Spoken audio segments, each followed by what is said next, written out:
Hey everyone, in today's video I will show you how to enable editing of submitted responses in Google Forms.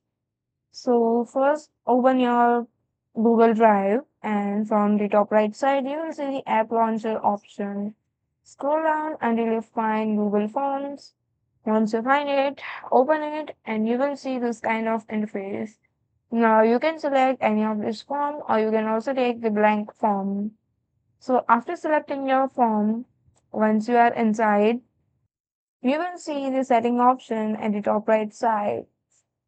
Click on the setting tab and scroll down until you find responses option. From the drop down menu, make sure that all responses editing is toggled. They can use this link anytime to go back and update their answers. And that's it. With just a quick settings, you can give your respondents the ability to fix mistake or update information, making from your form much more flexible. So that's all for today. Thanks for watching.